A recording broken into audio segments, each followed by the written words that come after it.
Le Seigneur soit avec vous. Et avec votre esprit. Évangile de Jésus-Christ selon saint Matthieu. Gloire à toi, Seigneur.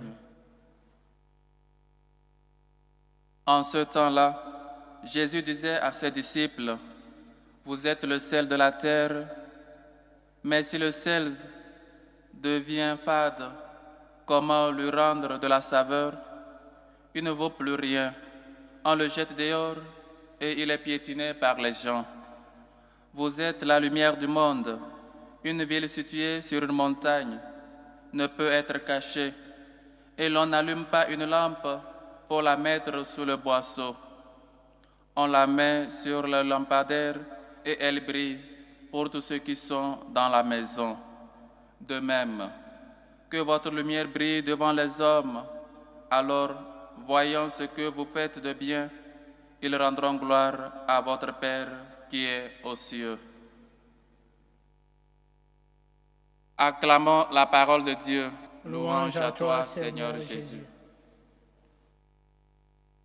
Chers frères et sœurs, vous êtes le sel de la terre, vous êtes la lumière du monde.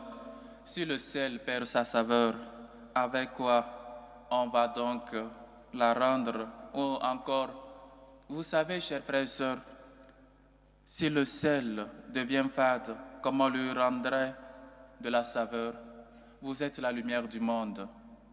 Chers frères et sœurs, Jésus a confiance, ou encore il nous met au défi, ou encore il veut qu'on mérite la confiance qu'il a en nous.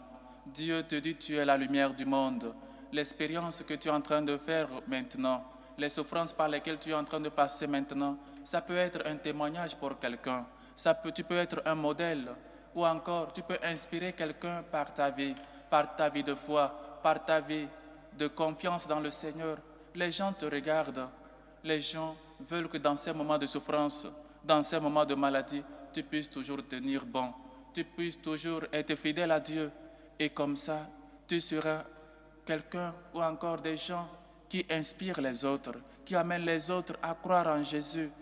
Si le sel, on sait comment le sel mélangé au repas, cela donne de la saveur.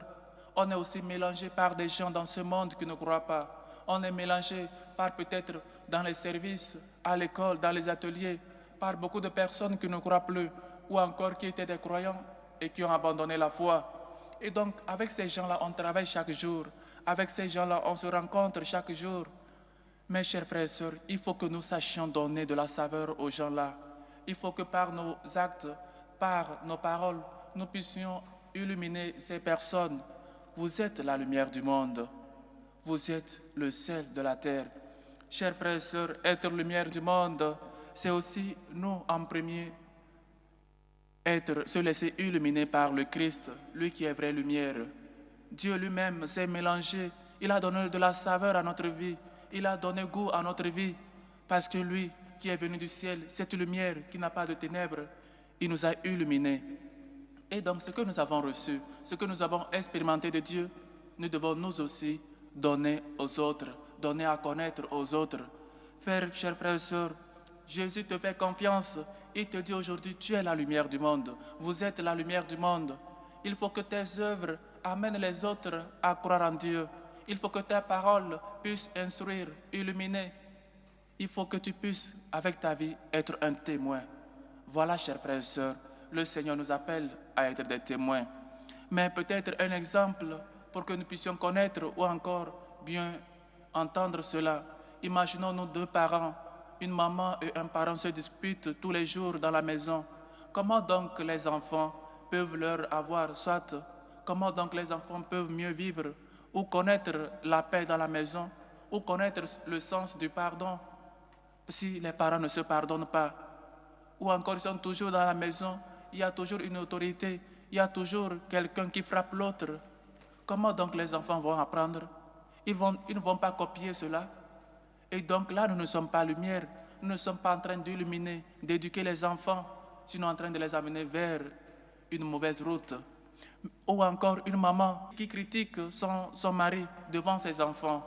Comment donc les enfants vont obéir totalement à leur père?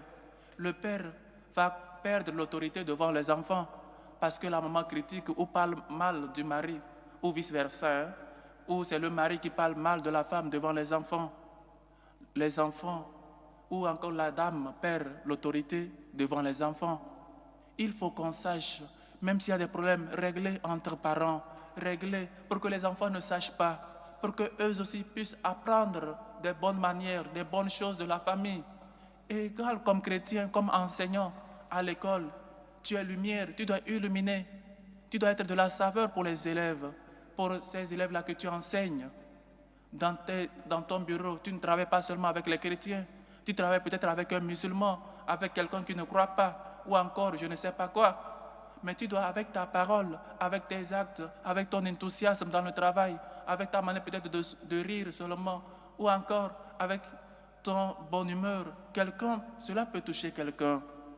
Mais nous, chers frères et sœurs, si nous n'accueillons pas premièrement cette lumière qui est Dieu, si nous ne le sommes pas, il faut qu'on soit des fenêtres en cristal, qu'on puisse se laisser qu'on soit transparent, que la lumière que nous recevons de Dieu puisse aussi arriver aux autres.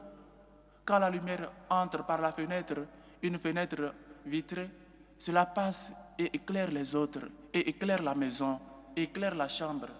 Soyons, chers frères et sœurs, des cristals. Soyons, chers frères et sœurs, des fenêtres en vitre. Il faut qu'on se laisse illuminer par Dieu. Il faut qu'on se laisse, lui, premièrement, nous illuminer et après illuminer les autres. Le sel doit être mêlé aux aliments. Ton expérience que tu vis actuellement, quelqu'un te regarde. Peut-être, tu as peut-être, je ne sais pas quoi. Tu as peut-être un problème dans la famille, problème peut-être d'enfantement, problème de tes enfants qui n'écoutent pas, soit encore qui ont perdu cette foi, ou maintenant qui ne te suivent pas pour aller à l'église. Sois toujours un modèle, sois toujours pour eux quelqu'un, un signe de foi, sois pour eux lumière, sois pour eux sel de la terre. Ce n'est pas seulement en les grondant, ce n'est pas seulement par les paroles, mais par les actes. Comment tu vis à la maison? Ta manière de vivre peut conduire tes enfants à te suivre à l'église. Ta manière de vivre dans le foyer, peut-être dans ton mariage, peut aussi encourager tes amis à aussi se marier, à aussi mettre leur confiance dans le Seigneur et aussi prendre cette vocation-là qu'est le mariage. Chers frères et sœurs, nous sommes plantés comme des sentinelles. Nous sommes des gens sur qui le Seigneur compte pour que nous puissions donner de la saveur à ce monde. Le sel donné, chers frères et sœurs, il faut qu'on sache donner envie aux autres de croire en Dieu.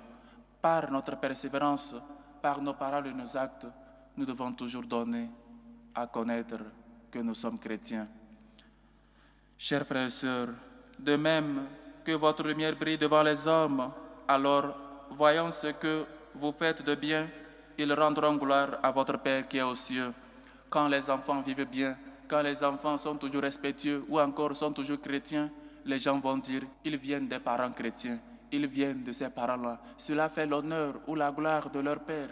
Voilà ce que le Seigneur nous invite à faire à travers notre vie, à travers notre convivialité, à travers notre charité, à travers nos paroles, nos actes.